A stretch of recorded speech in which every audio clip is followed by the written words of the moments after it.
The Golden Magnolia wasn't just a hotel, it was an institution.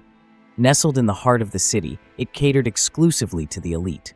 Celebrities, CEOs, and old money families whose wealth ran so deep it was whispered about but rarely seen.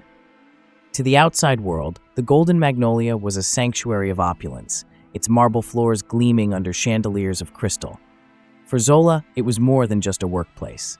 It was a hunting ground. Zola had worked as a housekeeping supervisor for nearly a year. Her sharp cheekbones and quiet demeanor blended seamlessly into the backdrop of luxury, but her eyes saw everything. She knew which guests brought their lovers in secret, who tipped well, and who left their underwear in careless heaps. That last detail was more than a passing observation. It was her obsession. When no one was looking, Zola would pocket the finest pieces, a silk slip here, a lace thong there, and carry them to her room as if they were treasure. No one noticed her peculiar habit, or if they did, they didn't care. She was invisible, a silent ghost in a gilded world. But as Zola folded fresh sheets and arranged towels in perfect stacks, her mind was always on the night ahead, the rituals, the power, and the destinies she would claim. Zola's apartment was a stark contrast to the grandeur of the Golden Magnolia. It was small and sparsely furnished, but one corner of her room betrayed her secret. There, tucked behind a heavy curtain, was a wooden chest. Inside lay a collection of stolen underwear, meticulously arranged by fabric, color, and even scent. Each piece had a story, a life attached to it, and Zola could feel their vibrations as she ran her fingers across them. Her rituals were strange and methodical. Late at night, she would light a circle of candles, each flame flickering as if alive. She would choose a pair of underwear, something vibrant from someone successful, and place it in the center of the circle. Chanting words she barely understood, Zola would focus her energy, drawing the essence of the wearer's fortune into herself. By morning, she would feel stronger, lighter, as if she had absorbed a fragment of their destiny. The results were undeniable. A month after starting her rituals, Zola's luck began to change.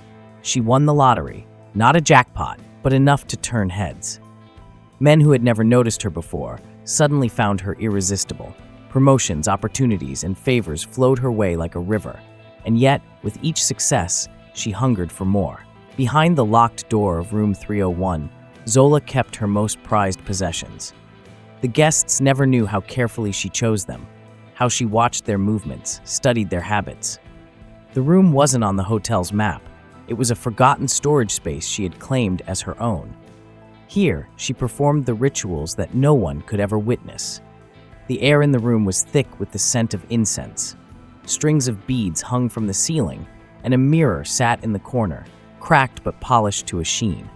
Zola had carved symbols into the floor, intricate, curling lines that seemed to pulse with a life of their own. The underwear, once ordinary, became talismans in her hands, and as she chanted her incantations, she could feel their energy binding to her. But the room held secrets even Zola didn't fully understand. Sometimes, after a ritual, she would hear faint whispers, as if the walls themselves were alive. Other times, her reflection in the cracked mirror would linger, watching her even after she turned away. She told herself it was her imagination, but deep down, Zola knew the truth. The power she was playing with wasn't hers. It had a source, and it was hungry. The Golden Magnolia thrived on the comings and goings of the elite, but even among the wealthy, Celeste Aubrey stood out. A famous influencer with millions of followers, she arrived in a whirlwind of designer luggage and flashing cameras. Her long blonde hair and confident stride made her impossible to ignore, and the hotel staff scrambled to meet her every demand. Zola, however, observed her from a distance, her sharp eyes glinting with interest. Celeste had booked the penthouse suite, the most opulent room in the hotel. Zola ensured she was assigned to oversee the cleaning schedule. The influencer was everything Zola looked for in a target: young, successful, and dripping with destiny. Watching Celeste flit around the hotel, flaunting her lavish lifestyle on social media, Zola felt a pang of hunger. Celeste's life was charmed, her aura radiating with fortune. To Zola, it was irresistible. That night, Zola made her move. Slipping into the penthouse suite while Celeste was at dinner, she searched the bedroom with practiced efficiency. Among the neatly folded designer clothes, she found what she was looking for: a pair of delicate silk panties, embroidered with golden thread. They felt electric in her hands. This was no ordinary item. It pulsed with Celeste's life force, her essence. Zola pocketed it and left without a trace. Back in her hidden room, Zola wasted no time. She placed Celeste's panties in the center of her ritual circle, their golden embroidery shimmering in the candlelight. The symbols carved into the floor seemed to glow faintly, as if sensing the potency of her prize. Zola knelt before the circle, her hands trembling with anticipation. This ritual would be her most ambitious yet. She began the chant, her voice low and steady. The words came to her from a book she had stolen long ago, their meanings still a mystery. The air grew thick, heavy with energy, and the candles flickered wildly. As Zola closed her eyes, she envisioned Celeste's life, the wealth, the fame, the endless adoration. With each word, she pulled at the threads of Celeste's destiny, weaving them into her own.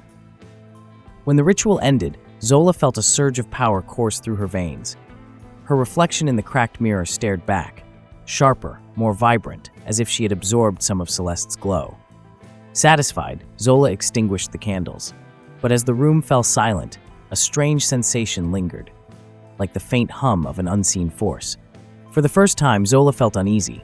The effects of the ritual were immediate. The next morning, Celeste tripped on the hotel stairs, her pristine face bruised from the fall. By afternoon, a scandal broke online, allegations of fraud from a disgruntled former employee. By evening, her social media accounts were flooded with hate, her carefully curated empire crumbling in real time. Celeste left the hotel in a rush, her once bright aura dimmed and fractured. Zola watched it all unfold with quiet satisfaction. She felt unstoppable, as though she could bend the world to her will. That evening, she received an unexpected call. A client offered her a lucrative deal to design the interiors of a boutique hotel.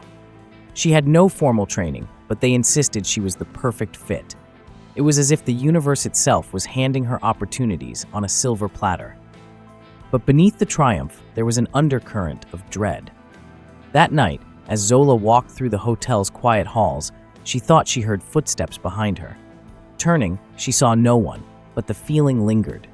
In her room, the air felt heavier than usual, and the shadows in the corners seemed to stretch toward her.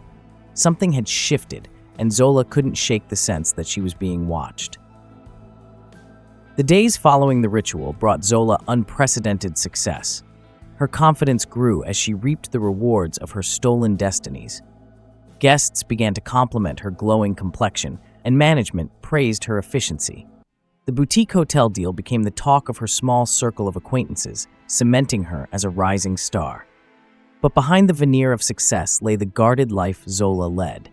Her evenings were meticulously private.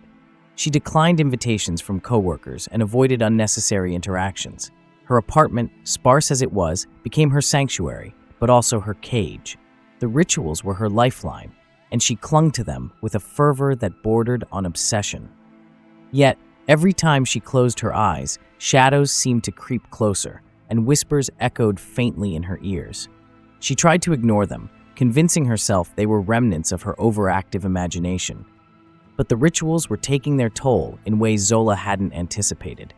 A small burn appeared on her hand, shaped like one of the symbols carved into her floor. At first, she dismissed it, but by the end of the week, the mark had darkened. It throbbed at night, as though alive. Zola chose to ignore the warning signs, determined to continue her work, no matter the cost. The Golden Magnolia thrived on whispers and rumors. Guests gossiped about each other over champagne in the lounge, but lately, the staff had begun sharing unsettling stories of their own.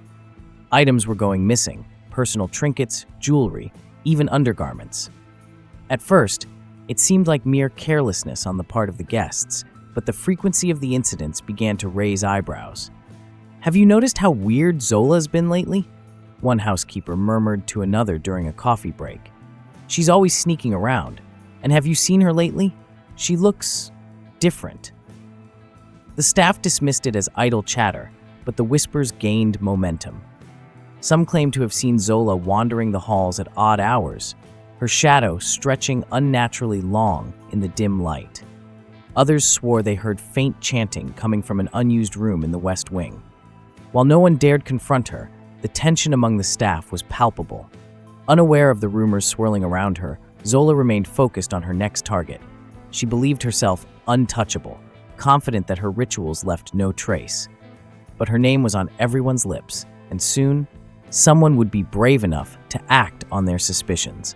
His name was Victor Kane, a private investigator hired by a prominent guest who had recently stayed at the Golden Magnolia. The guest's prized necklace had vanished, and while the hotel staff assured her they were investigating, she wanted someone with a sharper eye on the case.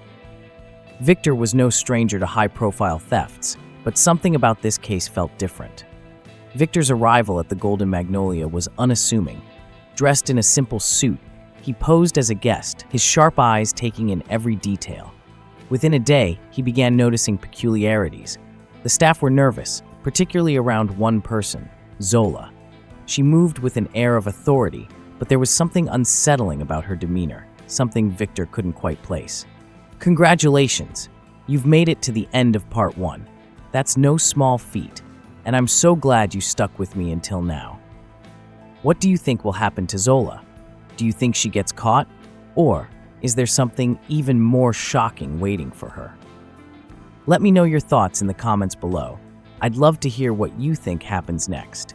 If you enjoyed this video, please give it a like, share it with your friends, and don't forget to subscribe to my channel. And one more thing, hit the notification bell so when part 2 is uploaded, you'll be the first to know what happens to Zola. To all my amazing subscribers, thank you for your support. And if you're new here, welcome to the family.